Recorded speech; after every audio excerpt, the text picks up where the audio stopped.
Hi, I'm Amanda Vallone from Roseborough Travel, and today I'm going to talk to you about traveling to China.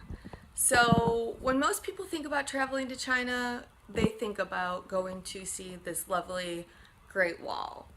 Or they may think about going to see the Terracotta Warriors. But getting the opportunity to experience China in general is really amazing. I went last year in March and had the opportunity to start in Shanghai, and then we went on a Yangtze River cruise.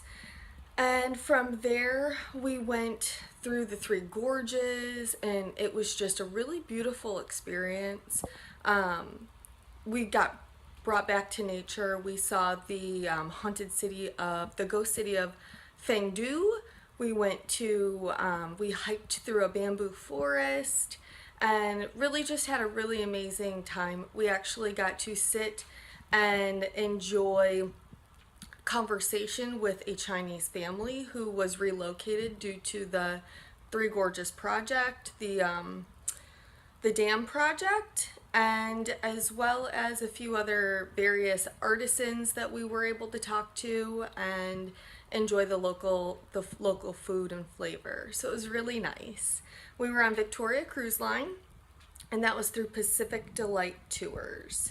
So it was a really nice experience. But from there, we got off of our river cruise and went on to Xi'an. So Xi'an is where we got to see the Terracotta Warriors. And I don't think there's any way of explaining that experience of what the Terracotta Warriors were like except awe-inspiring. I actually cried when I got there. It's weird that I cried because it wasn't any sort of like faithful or religious or anything like that, it didn't bring me back home to a family trial or anything like that. But it was amazing to me that archaeologists dug up after some farm worker found literally heads and pieces of these terracotta warriors. He found them when he was digging in a well. So it's amazing to me that they uncovered this entire city of these statues to protect a king. So it was really, really well put together, and massive. Massive is the only way that I can explain it. So my husband and I had the opportunity to travel on this trip with about 16 others from our area, and it was just really awesome. I think everybody had a different part that was their favorite on this China trip, but really this was my favorite. Getting the opportunity to see the Terracotta Warriors was incredible, and I didn't know that would be my favorite going into it. I was looking forward to see them, but I was more excited about the Great Wall of China. So from Xi'an and seeing the Terracotta Warriors, we then went to Beijing. And Beijing is where the Olympics were held, and there's a lot of history there, as well as it is our meeting point to where we went to see the Great Wall of China. Well, up until we got to Beijing, there wasn't really any sort of issue, horribly so, with traffic until we got to the Great Wall. The Great Wall, we sat in traffic for like 5 hours. And at that point, we were close enough that everybody just decided to get out of the bus and walk the rest of the way. So when you hear about how full China is of people, it's when you definitely go to big tourist attractions like the Great Wall of China that you experience that to the fullest when you're around vehicles. The traffic there is insane. So if you're looking to travel there, don't even think about thinking that you can drive on your own. There's 3 different types of cabs in different areas, and they have various different meanings, the colors of them, the colors of the tops of the cabs. So you just have to be super careful when planning a trip to China. I highly recommend the company I went with, which was Pacific Delight Tours, and they have super guided tours to fairly relaxed tours, as well as some do-it-yourself type of trips. So it was really amazing. But then we went and got ourselves to Beijing. Like I said, we got through, we got stuck in traffic, but then we walked the rest of the way. We were within like the park headquarters area, and we were just stuck getting to the Great Wall.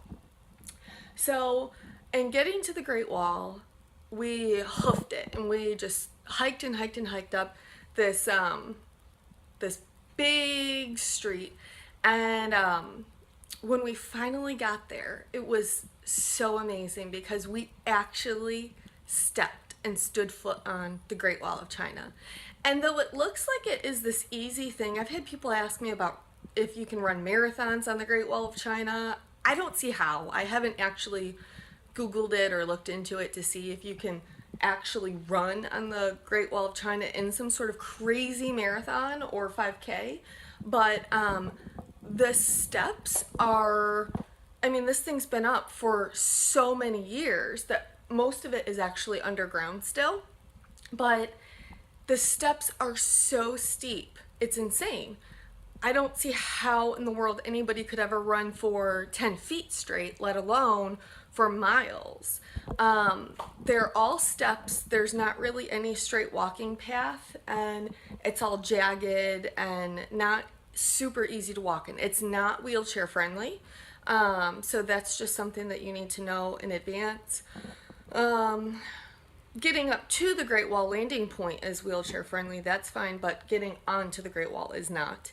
I don't know if you can see this. I'm gonna try to, okay. So that is what, if you can see those stairs, that's what they look like. The whole thing. They're a bunch of tiny, tiny, tiny, tiny little stairs. Some of them are super tiny, like not even 6 inches. Some of them are 6 inches. Some of them then go to be 3 feet tall. My 6'4" husband had a hard time stepping up on the stairs of the Great Wall. So they have railings that are in there, and it is one of those things that we literally had to pull ourselves up once you got to a certain point. They tell you that there's an easier walking path and then a more difficult walking path.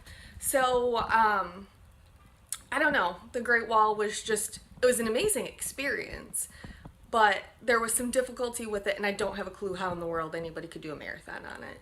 So anyway, that is my tidbit into traveling to China. I will tell you, I'm not one of those people who puts everybody in the world in a box and says, you need to go on this trip, or everybody in the world needs to go to this destination. But thousands of years of history, so much interesting culture, and really amazing sights. I highly recommend every single person in the world goes to China. And I know that's a very broad generalized statement, but I'm serious. That trip was incredible. It was a trip of a lifetime. There's so much I glazed over. I mean, so much I glazed over on that. But it was truly just spectacular.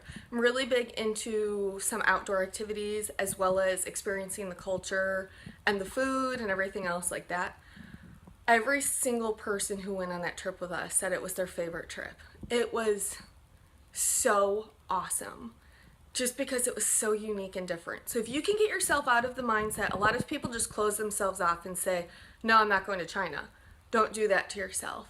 It is incredible. Everybody I spoke to who said, oh no, I don't ever want to go to China, when they came back and saw all of my pictures and saw everything I posted on Facebook and everything, they were so jealous. They're like, you know, I always thought I didn't want to go to China until you posted all of your pictures. There's just so many different experiences you can have. So I highly recommend China. I really, really liked working with Pacific Delight Tours, and anybody at Roseborough Travel can help you with this trip or any trip of your dreams. Thank you for tuning in.